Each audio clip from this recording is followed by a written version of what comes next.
Thousand people, but there will be a few 100,000 people in the city who just want to feel the atmosphere. And back home in the two countries who are playing, I mean the countries they stand. Tepat malam ini, klasemen grup C berubah. Timnas Indonesia dipastikan lolos otomatis temani Jepang ke Piala Dunia 2026.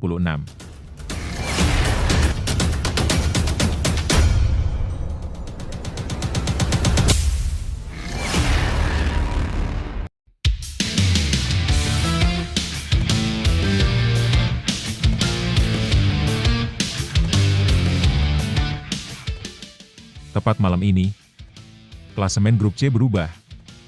Timnas Indonesia dipastikan lolos otomatis temani Jepang ke Piala Dunia 2026. Begini kronologinya. Tapi, Mimin minta tolong tonton video ini sampai selesai, agar tidak ada kesalahpahaman yang terjadi. Dan tak bosan-bosan juga, tolong like dan share video ini ke media sosial kalian agar semua orang tahu apa yang sedang terjadi.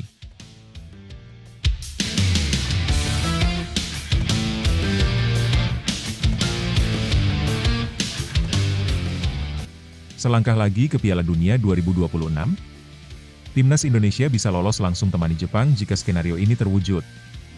Harapan besar menyelimuti pencinta sepak bola tanah air.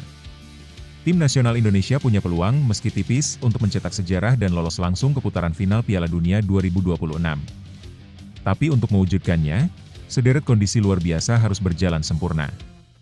Satu hal yang pasti, skuad Garuda belum menyerah. Sejak ditangani oleh pelatih asal Belanda, Patrick Kluivert, performa Timnas Indonesia menunjukkan perkembangan yang menjanjikan. Saat ini mereka masih berjuang di babak ketiga kualifikasi Piala Dunia 2026 zona Asia, tergabung di grup C bersama raksasa-raksasa Asia seperti Jepang, Australia, Arab Saudi, Bahrain, dan Cina. Grup C bukanlah tempat yang mudah. Jepang tampil sangat dominan dan kini berada di puncak klasemen dengan 20 poin dari 8 pertandingan. Di bawahnya, Australia menguntit dengan 13 poin, lalu Arab Saudi dengan 10 poin, dan Indonesia di peringkat keempat dengan 9 poin. Bahrain dan Cina berada di posisi juru kunci dengan masing-masing 6 poin. Dari 8 pertandingan yang telah dilalui, Indonesia berhasil meraih 2 kemenangan penting, melumat Arab Saudi 2-0 pada November 2024, dan menang tipis 1-0 atas Bahrain di kandang sendiri pada Maret 2025. 3 hasil imbang dan 3 kekalahan lainnya melengkapi perjalanan Garuda sejauh ini. Hasil tersebut menunjukkan peningkatan, namun belum cukup untuk mengamankan posisi 2 besar syarat untuk bisa lolos otomatis ke Piala Dunia. Meski begitu, peluang itu belum tertutup sepenuhnya. Agar bisa mendampingi Jepang sebagai wakil dari grup C yang lolos langsung, Indonesia harus memenangkan 2 laga tersisa. Yang pertama, mereka akan menghadapi Cina di Jakarta pada 5 Juni 2025. 5 hari kemudian, tantangan berat menanti, tandang ke markas Jepang. Tapi menang saja tidak cukup. Indonesia juga harus berharap agar Australia kalah dalam 2 pertandingan terakhirnya, yakni melawan Jepang dan Arab Saudi. Selain itu, Arab Saudi maksimal hanya boleh meraih 4 poin dari 2 pertandingan. Jika skenario ini terwujud, Indonesia akan finish dengan 15 poin, unggul dari Arab Saudi, maksimal 14 poin, dan Australia, tetap 13 poin. Dengan begitu, Garuda akan mengisi posisi runner-up dan otomatis lolos ke Piala Dunia 2026. Nah, sebelum lanjut mendengar berita ini, untuk para netizen, keluarkan satu kalimat pamungkas untuk menanggapi kabar ini. Menurut kalian, dengan skuad yang sangat mewah ini, apakah kalian yakin Timnas Indonesia mampu lolos ke Piala Dunia 2026? Ayo teman, berikan tanggapan kalian di kolom komentar. Bravo Timnas! Bravo Patrick Kluivert! Bravo PSSI! Ayo Garuda! Buktikan bahwa level kita sudah dunia. Buktikan bahwa kita adalah raksasa Asia. Tiket Piala Dunia harga mati. Di sisi lain, jangan lupa juga satu kalimat khusus untuk Patrick Kluivert CS yang sedang berusaha keras memajukan sepak bola Indonesia. Silahkan tulis di kolom komentar. Ayo terbang tinggi Garuda. Mari kita lanjut teman-teman. Nasib Timnas Indonesia kini juga dipengaruhi oleh duel tim-tim lain. Australia akan menghadapi Jepang pada laga ke-9 dan bertemu Arab Saudi di laga terakhir. Jika Australia berhasil menaklukkan Jepang, maka peluang Indonesia langsung pupus. Arab Saudi pun punya 2 laga tersisa, melawan Bahrain dan Australia.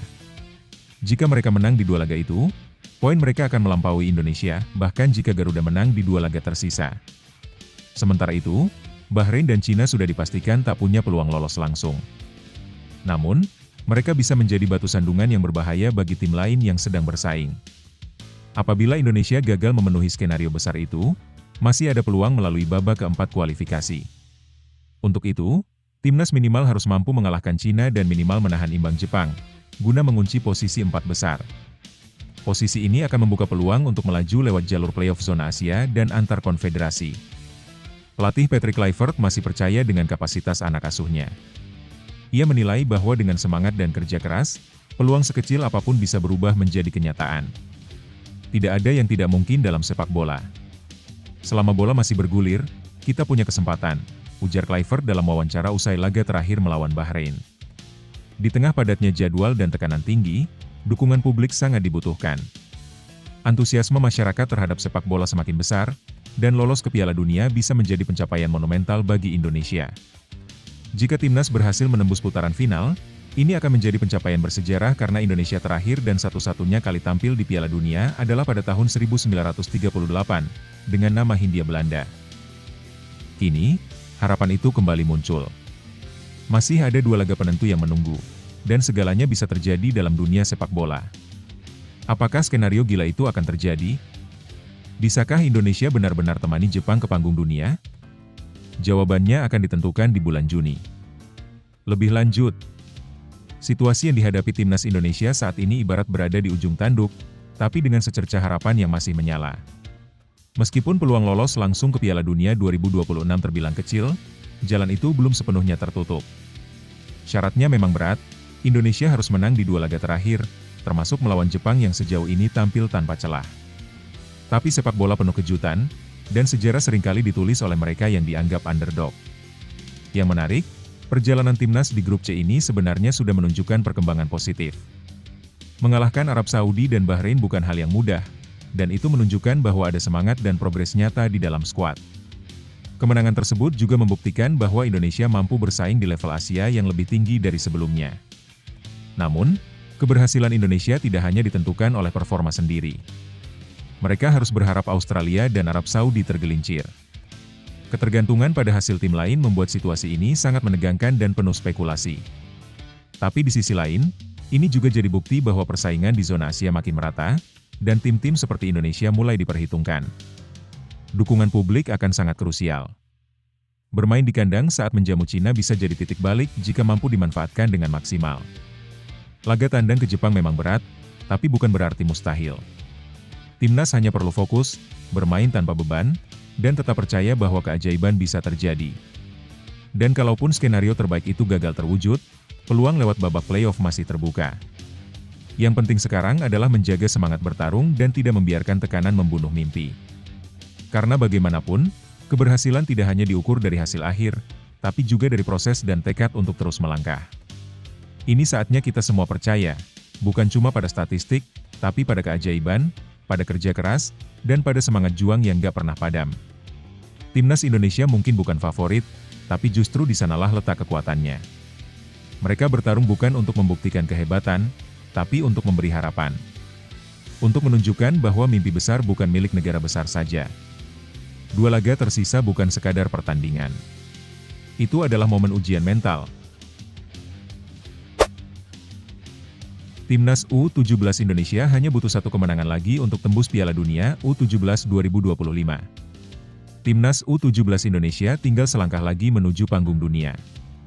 Setelah mencatat kemenangan gemilang atas Korea Selatan, skuad muda Garuda kini hanya membutuhkan 1 kemenangan tambahan untuk mengamankan tiket ke Piala Dunia U17 2025.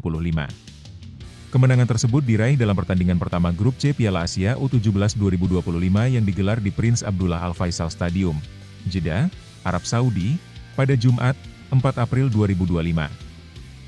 Di laga itu, pasukan Nova Arianto berhasil menundukkan Korea Selatan dengan skor tipis 1-0.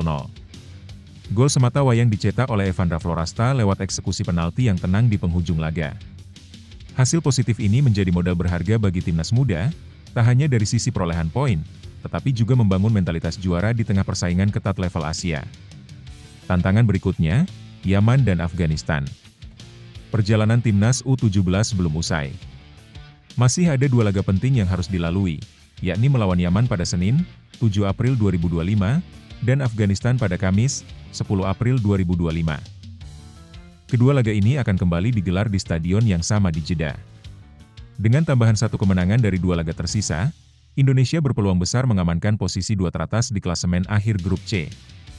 Posisi tersebut cukup untuk mengantarkan mereka ke babak 8 besar Piala Asia U17 2025 sekaligus mengantongi tiket ke Piala Dunia U17 tanpa harus melaju hingga semifinal. Format baru Piala Dunia U17 2025. FIFA telah mengumumkan perubahan besar dalam format Piala Dunia U17 mulai edisi 2025. Turnamen ini akan diikuti oleh 48 negara, meningkat dari 24 peserta seperti pada edisi sebelumnya yang berlangsung di Indonesia pada 2023. Saat itu, Jerman keluar sebagai juara setelah menaklukkan Prancis lewat adu penalti di Stadion Manahan, Solo. Untuk kawasan Asia, ada total 9 slot yang tersedia. 1 slot otomatis menjadi milik tuan rumah, Qatar, meskipun mereka tidak ikut serta dalam Piala Asia U17 2025. Artinya, 8 tempat sisanya diperebutkan oleh negara-negara peserta turnamen tersebut. Peluang besar Garuda Asia. Dengan format yang menguntungkan ini, Timnas Indonesia memiliki kans yang sangat realistis untuk lolos ke Piala Dunia. Nova Arianto dan anak asuhnya hanya perlu memastikan posisi 2 besar di grup agar bisa melangkah ke perempat final, di mana 8 tim tersebut secara otomatis mendapat tiket ke Piala Dunia U17. Penampilan meyakinkan saat menghadapi Korea Selatan juga menjadi penanda bahwa program pembinaan pemain usia muda PSSI mulai menampakkan hasil. Performa lini belakang yang solid, kedisiplinan taktik, serta semangat juang tinggi menjadi kekuatan utama Garuda Muda. Fokus dan konsistensi adalah kunci. Meski berada di atas angin, Nova Arianto meminta anak-anak asuhnya untuk tidak cepat puas. Konsistensi performa dan fokus hingga pertandingan terakhir tetap menjadi kunci untuk memastikan langkah ke pentas dunia. Duel melawan Yaman menjadi momen penting untuk segera mengamankan tiket ke Piala Dunia tanpa perlu bergantung pada hasil laga terakhir melawan Afghanistan. Jika mampu menang, Indonesia bisa bernapas lega dan mulai menatap laga perempat final tanpa tekanan. Penutup. Kesempatan emas ini bisa menjadi tonggak sejarah baru bagi sepak bola usia muda Indonesia. Setelah sukses menjadi tuan rumah di 2023, kini saatnya Garuda Muda tampil sebagai peserta yang kompetitif di level dunia. Langkah berikutnya tinggal 1 kemenangan. Semua mata kini tertuju pada kiprah Evandra Florasta dan rekan-rekannya. Bisakah mereka mengukir sejarah dan membawa Indonesia ke Piala Dunia U17 2025? Lebih lanjut, kemenangan atas Korea Selatan adalah sinyal bahwa Timnas U17 Indonesia tidak bisa lagi dipandang sebelah mata. Ini bukan hanya soal 3 poin, tetapi tentang mentalitas dan kesiapan menghadapi lawan-lawan tangguh di level Asia. Mengalahkan tim sekelas Korea Selatan, yang secara historis punya reputasi kuat di kelompok usia muda, menunjukkan bahwa para pemain muda Indonesia memiliki potensi besar dan fondasi permainan yang solid. Namun, perjalanan belum selesai. Masih ada 2 laga penting melawan Yaman dan Afghanistan yang bisa menjadi jebakan jika tidak dihadapi dengan serius. Konsistensi adalah tantangan terbesar di level usia muda, dan bagaimana Nova Arianto menjaga fokus serta kestabilan emosi pemain akan sangat menentukan hasil akhir. Format baru Piala Dunia U17 yang memberikan jatah lebih banyak ke Asia jelas menjadi peluang besar. Tapi peluang sebesar apapun tak akan berarti tanpa usaha yang maksimal. Tim ini sudah menunjukkan bahwa mereka bisa bersaing. Sekarang tinggal membuktikan bahwa mereka mampu menjaga performa itu hingga akhir. Momentum ini juga penting untuk pembinaan jangka panjang. Jika lolos ke Piala Dunia U17 2025, ini bisa jadi bukti konkret bahwa investasi di sepak bola usia muda mulai membuahkan hasil. Yang lebih penting lagi, keberhasilan ini bisa membangun harapan dan semangat generasi muda Indonesia untuk bermimpi besar di dunia sepak bola. Dari obrolan santai hingga jadi mesin gol Timnas Indonesia, ini kisah inspiratif Ula Romeni. Tak ada yang menyangka, langkah besar Ula Romeni untuk memperkuat Timnas Indonesia ternyata berawal dari sebuah candaan di tengah obrolan santai. Dalam sebuah wawancara eksklusif bersama media Voetbalzone, pemain kelahiran Belanda itu membagikan kisah unik di balik keputusannya menjadi bagian dari skuad Garuda. Romeni mengenang momen awal ketika ia dan beberapa temannya membahas soal pemain-pemain sepak bola berdarah campuran yang memilih memperkuat negara asal leluhurnya. Dari percakapan ringan itu, muncul sebuah kalimat iseng dari salah satu temannya. "Gimana kalau kamu juga main untuk Indonesia?" Waktu itu saya hanya tertawa. Rasanya seperti lelucon, ujar Romeni. Tapi entah kenapa, sejak itu saya mulai penasaran. Saya mulai mencari tahu tentang Indonesia, tentang sejarah sepak bolanya, dan bagaimana para fans di sana begitu mencintai tim nasional mereka. Rasa ingin tahu yang awalnya hanya sebatas iseng, perlahan berubah menjadi keinginan untuk mengenal lebih dalam akar identitasnya. Ia pun mulai menggali latar belakang keluarganya. Dari situ, Romeni menemukan bahwa dirinya memiliki garis keturunan Indonesia dari pihak kakek dan nenek. Penemuan itu menjadi titik awal perjalanannya menuju sesuatu yang jauh lebih besar dari sekadar candaan. Ia kemudian mulai menjalin komunikasi dengan Federasi Sepak Bola Indonesia, PSSI. Proses ini berjalan serius dan penuh pertimbangan, baik dari sisi Romeni maupun pihak Indonesia.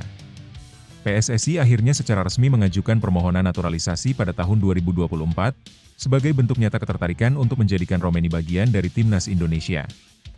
Tawaran itu bukan hanya mengejutkan, tapi juga menyentuh hati sang pemain. Saya merasa ini seperti panggilan. Kesempatan yang tidak semua orang bisa dapatkan. Dan saya tak mau menyia-nyiakannya, ungkapnya. Proses naturalisasi pun berjalan dengan lancar.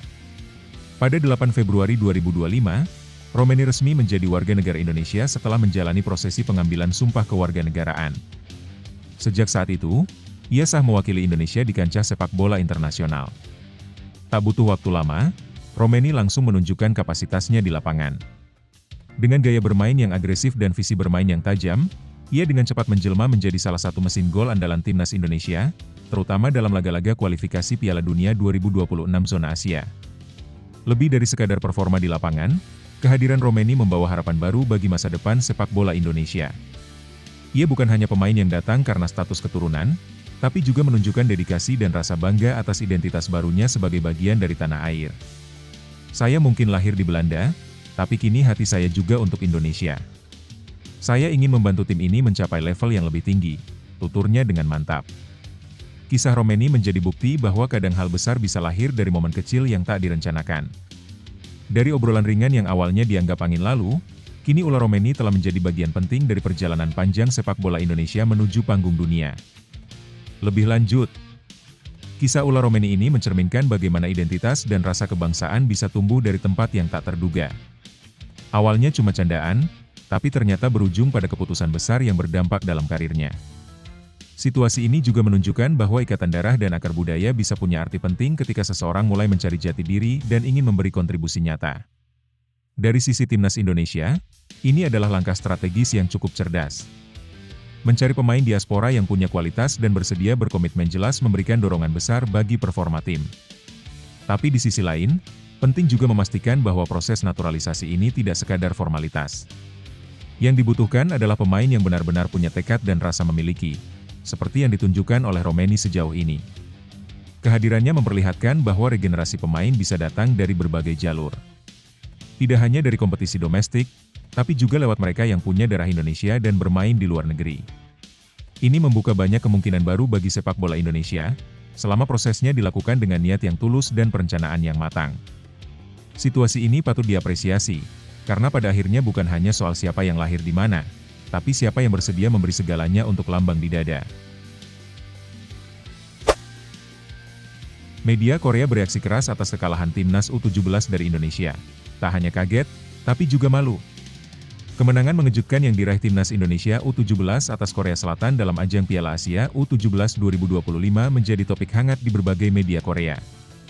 Laga yang berlangsung sengit tersebut berakhir dengan skor 1-0 untuk Indonesia, dan hasil itu memicu reaksi keras dari publik dan media di negeri ginseng. Bagi banyak pengamat, kemenangan Garuda Muda memang sulit diprediksi sebelumnya. Korea Selatan dikenal sebagai salah satu kekuatan besar di level junior Asia, sementara Indonesia belum memiliki rekam jejak konsisten di turnamen ini. Namun kenyataan di lapangan berbicara lain.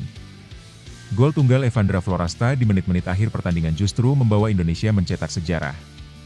Media-media besar Korea seperti Yonhap News, Expost, hingga STN Sports menyoroti hasil pertandingan ini dengan tajuk yang mencerminkan keterkejutan dan kekecewaan mendalam. Yonhap News, dalam laporannya, menyebut hasil tersebut sebagai kekalahan yang mengejutkan dan menggarisbawahi dominasi Korea Selatan sepanjang pertandingan yang tak berbuah hasil. Timnas Korea U17 secara mengejutkan kalah 0-1 dari Indonesia pada pertandingan pertama mereka di Piala Asia, tulis Yonhap dalam berita utamanya. Expos bahkan menggunakan istilah yang lebih keras dalam mengomentari hasil ini. Sepak bola Korea kolaps. Kekalahan mengejutkan 0-1 dari Indonesia. Kini terancam gagal lolos dari fase grup, tulis mereka.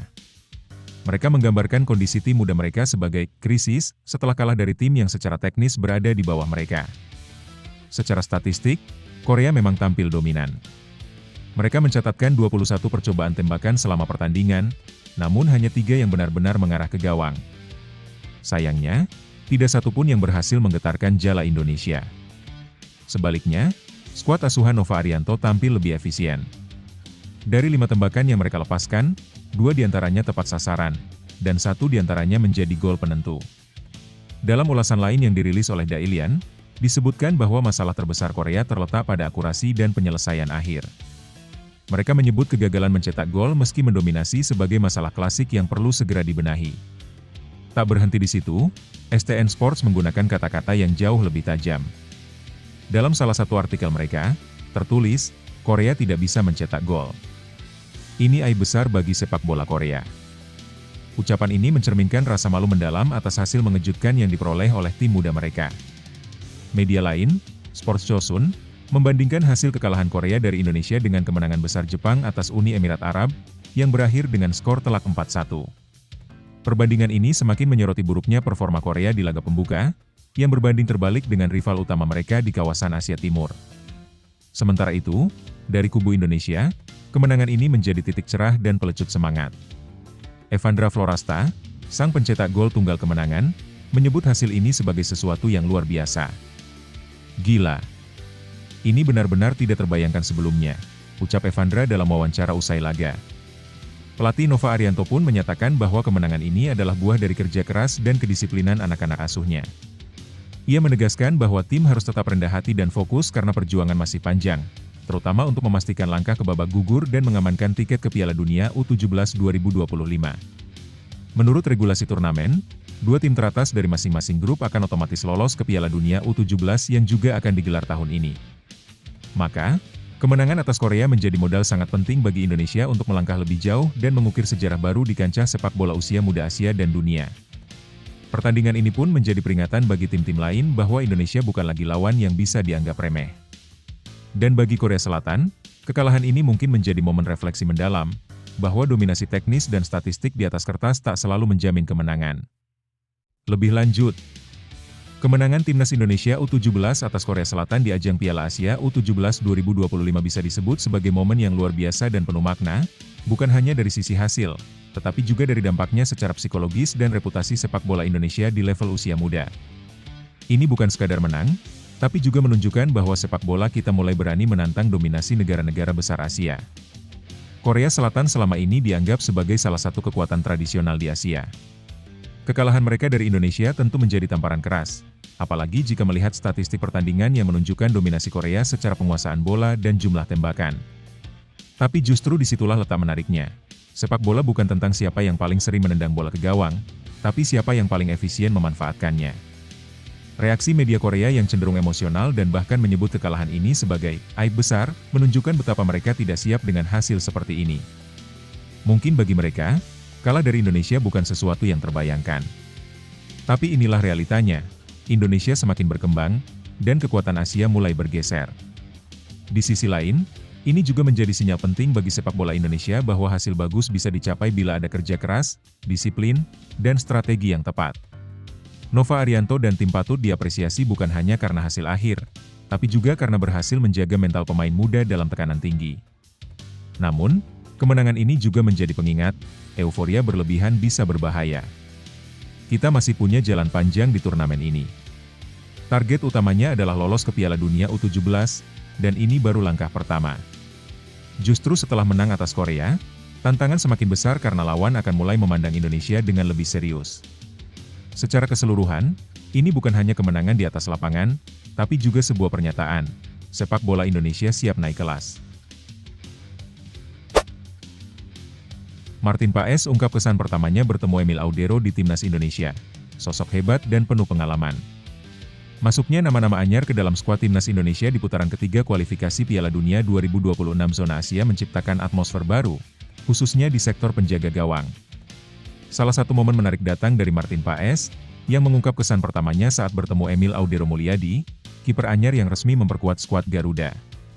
Dalam wawancara yang dikutip dari kanal YouTube FC Dallas, Paes tak ragu menyebut Audero sebagai sosok kiper berkelas dengan latar belakang karir yang mentereng. Paes mengaku bangga dan senang bisa berada satu tim dengan Audero yang telah mencicipi persaingan di level tertinggi Eropa. Dia adalah kiper luar biasa. Emil punya pengalaman bermain di klub-klub besar seperti Juventus, Sampdoria, bahkan pernah jadi bagian dari Inter Milan, ujar Martin. Sekarang dia memperkuat Palermo sebagai pemain pinjaman dari Como. Pengalamannya di Serie A jelas jadi aset besar buat timnas Indonesia. Kehadiran Audero, bersama Dean James, Joey Pelupesi, dan Ulla Romeni, menambah kedalaman skuad Indonesia, yang kini memiliki lebih banyak opsi berkualitas di setiap lini. Meski demikian, situasi ini juga membawa persaingan ketat di pos penjaga gawang antara Paes dan Audero. Namun, Paes melihatnya dari sisi positif. Bagi saya, ini adalah tantangan yang sehat. Kami sama-sama punya gaya bermain yang berbeda, tapi saling melengkapi.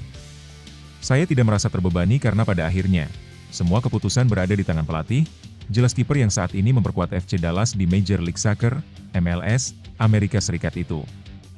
Paes juga menegaskan bahwa dirinya lebih memilih menjalin hubungan yang baik dengan sesama penjaga gawang dibanding terjebak dalam persaingan negatif.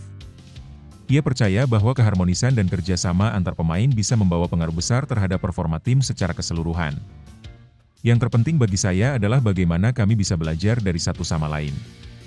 Di FC Dallas, saya juga berlatih bersama kiper lain seperti Antonio Colodi, dan saya nyaman dengan persaingan sehat. Saya dulu juga bermain bersama tim nasional Belanda, dan kondisinya tak jauh berbeda, sambungnya. Menurut Paes, siapapun yang akhirnya dipercaya untuk bermain di bawah Mistar akan memberikan segalanya untuk timnas. Baginya, semua pemain datang dengan satu tujuan, membawa Indonesia lebih jauh di kancah internasional. Saya percaya siapapun yang terpilih akan berjuang semaksimal mungkin. Pelatih yang akan menentukan siapa yang paling siap. Tugas kami adalah memberikan yang terbaik di setiap latihan dan pertandingan, pungkasnya. Kehadiran Audero dan pemain-pemain berdarah Indonesia lainnya memang memberi warna baru untuk timnas Indonesia. Selain memperkuat kedalaman tim, mereka juga membawa pengalaman dan mentalitas dari sepak bola Eropa, yang diharapkan bisa menular ke pemain lokal. Kini, publik menanti bagaimana pelatih Patrick Kluivert akan meramu komposisi tim terbaiknya. Apakah Emil Audero akan langsung menjadi pilihan utama, atau Martin Paes mampu mempertahankan tempatnya? Yang pasti, persaingan di posisi penjaga gawang timnas Indonesia akan menjadi salah satu aspek paling menarik untuk diikuti. Lebih lanjut, situasi ini menunjukkan perkembangan positif dalam dinamika timnas Indonesia, terutama di sektor penjaga gawang. Kedatangan Emil Audero, kiper berpengalaman dari Serie A, menambah kualitas dan kedalaman tim secara signifikan. Namun, di sisi lain, hal ini menciptakan persaingan langsung dengan Martin Paes, yang juga merupakan kiper tangguh dan sudah lama menunjukkan komitmennya untuk Indonesia. Yang menarik, Martin justru merespon situasi ini dengan sangat dewasa. Alih-alih merasa tersaingi secara negatif, ia melihatnya sebagai tantangan yang sehat dan kesempatan untuk saling belajar. Ini menunjukkan profesionalisme tinggi serta sikap yang sangat positif dalam membangun atmosfer kompetitif yang sehat di dalam tim. Keharmonisan seperti ini penting dalam membangun tim nasional yang solid. Karena untuk bersaing di level Asia, apalagi melangkah ke Piala Dunia, bukan hanya kualitas individu yang dibutuhkan, tapi juga kekompakan dan kedewasaan dalam menghadapi persaingan internal. Kedua kiper ini punya latar belakang hebat, dan siapapun yang dipercaya tampil, publik Indonesia patut merasa optimis. Kombinasi pengalaman luar negeri dan semangat nasionalisme bisa menjadi kekuatan baru yang membawa timnas Indonesia naik level. Persaingan di dalam tim bukanlah sesuatu yang harus ditakuti, itu justru tanda bahwa kita sedang bergerak ke arah yang benar. Seperti Martin Paes dan Emil Audero, mereka datang dari jalur dan pengalaman berbeda, tapi punya satu tujuan yang sama, memberikan yang terbaik untuk Merah Putih. Kita bisa belajar dari sikap mereka. Dalam hidup, akan selalu ada orang lain yang tampak lebih siap, lebih hebat, atau lebih berpengalaman. Tapi itu bukan alasan untuk minder atau berhenti berjuang. Justru itu saatnya kita naik level, belajar lebih banyak, kerja lebih keras, dan percaya pada kemampuan sendiri. Kalau Paes saja bisa bersikap tenang menghadapi pemain sekelas Audero, kenapa kita harus takut pada tantangan kita sendiri? Jalan kita mungkin berbeda, tapi mimpi besar selalu layak diperjuangkan. Tetap rendah hati, tetap haus belajar, dan tetap percaya, karena usaha yang tulus tidak pernah sia-sia. Timnas Indonesia U17 kejutkan Korea Selatan U17 di Piala Asia U17 2025. Erick Thohir, efek pembinaan usia muda PSSI. Timnas Indonesia U17 taklukkan Korea Selatan di Piala Asia U17 2025. Erick Thohir, ini bukti nyata pembinaan usia dini. Tim nasional Indonesia U17 mencetak sejarah dengan mengalahkan Korea Selatan U17 dalam laga perdana Grup C Piala Asia U17 2025. Pertandingan yang berlangsung di Stadion Prince Abdullah Al Faisal, Jeddah, Jumat malam, 4 April 2025, itu berakhir dengan skor tipis 1-0 untuk kemenangan Garuda Asia. Kemenangan ini disambut positif oleh Ketua Umum PSSI, Erick Thohir, yang menyebut hasil tersebut sebagai buah dari keseriusan PSSI dalam membina talenta muda sejak dini. Gol kemenangan Indonesia menjadi penegas bahwa Timnas U17 kini tidak bisa lagi dipandang sebelah mata di level Asia. Mampu mengalahkan tim kuat seperti Korea Selatan adalah bukti bahwa program pembinaan yang dilakukan federasi dan klub-klub Indonesia mulai menunjukkan hasil konkret. Peran strategis program pembinaan. Menurut Erick Thohir, kemenangan ini bukan hanya soal hasil pertandingan, melainkan refleksi dari upaya kolektif berbagai pihak yang terlibat dalam ekosistem sepak bola usia muda di Indonesia. Ia menyoroti peran kompetisi-kompetisi seperti Elite Pro Academy, EPA, Piala Suratin, serta Liga 3 dan Liga 4, sebagai fondasi kuat yang melahirkan regenerasi pemain berkualitas. Selama ini PSSI terus memantau dan membina perkembangan pemain muda melalui berbagai program berjenjang. Kompetisi yang berkelanjutan di level usia dini menjadi kunci pembentukan karakter dan mentalitas para pemain muda, ujar Erick Thohir dalam keterangannya, Sabtu, 5 April 2025. Ia juga menyebut bahwa pelatih Timnas U17, Nova Arianto, memainkan peran penting dalam membangun tim dengan semangat kolektif dan kerja keras. Mayoritas pemain yang tampil di turnamen ini adalah hasil dari program pembinaan jangka panjang yang telah dirintis sejak usia dini. Komitmen PSSI terhadap Timnas berkelanjutan. PSSI saat ini berkomitmen untuk membangun sistem yang berkelanjutan, dari level junior hingga senior. Erick menegaskan bahwa suksesnya tim muda seperti U17 menjadi cerminan dari sistem yang mulai berjalan dengan benar. Hal ini juga sejalan dengan komitmen PSSI untuk memberikan perhatian yang sama bagi semua kelompok usia, termasuk Timnas Putri. Para pemain ini adalah generasi baru. Mereka lahir dari perencanaan yang matang, latihan yang disiplin, dan semangat juang tinggi. Ini semua tidak mungkin terjadi tanpa kerja keras bersama, tambah Erick. Ia juga mengajak masyarakat Indonesia untuk terus mendukung perjuangan Garuda Asia di turnamen ini. Erick berharap kemenangan atas Korea Selatan menjadi awal dari perjalanan panjang yang sukses bagi generasi muda sepak bola Indonesia, baik di level Asia maupun dunia. Langkah selanjutnya di Piala Asia U17 2025. Setelah kemenangan bersejarah ini, Indonesia masih akan menghadapi 2 pertandingan penting di babak grup, termasuk laga melawan Yaman. Jika berhasil melanjutkan performa apiknya, Timnas U17 berpeluang besar lolos ke babak perempat final dan bahkan membuka jalan menuju Piala Dunia U17 2025. Kemenangan ini tak hanya mengangkat semangat para pemain, tapi juga membuka mata publik bahwa Indonesia punya potensi besar di sepak bola usia muda. Dan bagi PSSI, ini menjadi pembuktian bahwa investasi pada generasi muda memang tidak pernah sia-sia. Lebih lanjut, kemenangan Timnas Indonesia U17 atas Korea Selatan U17 jelas menjadi momen yang membanggakan sekaligus mengejutkan banyak pihak. Korea Selatan selama ini dikenal sebagai salah satu kekuatan sepak bola Asia, baik di level senior maupun junior. Jadi, hasil ini bukan sekadar menang di papan skor, tapi juga kemenangan mental dan pembuktian bahwa sepak bola usia muda Indonesia mulai bergerak ke arah yang benar. Apa yang dikatakan Erick Thohir soal pembinaan usia dini memang patut diapresiasi. Selama ini, kritik terhadap PSSI sering datang dari minimnya perhatian terhadap pemain muda. Namun, jika kita melihat perkembangan kompetisi seperti Elite Pro Academy, Piala Suratin, dan peran klub-klub Liga 1 yang mulai aktif mengelola akademi, terlihat ada kemajuan nyata. Nova Arianto sebagai pelatih juga menunjukkan bahwa pendekatan yang fokus pada disiplin, mentalitas, dan kerja tim bisa membawa dampak besar. Ia bukan hanya melatih teknik, tapi membentuk karakter pemain sejak usia belia. Itu sangat penting kalau Indonesia ingin punya pondasi kuat untuk tim nasional di masa depan. Namun tentu saja, satu kemenangan ini jangan sampai membuat kita terlalu cepat puas. Perjalanan di Piala Asia U17 masih panjang, dan ujian sesungguhnya adalah konsistensi. Apakah tim ini bisa menjaga performa mereka di laga-laga berikutnya? Apakah setelah turnamen ini, pemain-pemain ini masih mendapat ruang berkembang di klub masing-masing? Itu tantangan berikutnya. Secara keseluruhan, ini adalah sinyal positif. Tapi seperti kata Erick Thohir, tak ada hasil tanpa kerja keras. Yang paling penting sekarang adalah menjaga momentum, konsisten dalam pembinaan, dan terus menyiapkan generasi berikutnya. Indonesia sudah membuktikan bisa bersaing, tinggal bagaimana kita menjaga bara semangat ini agar terus menyala.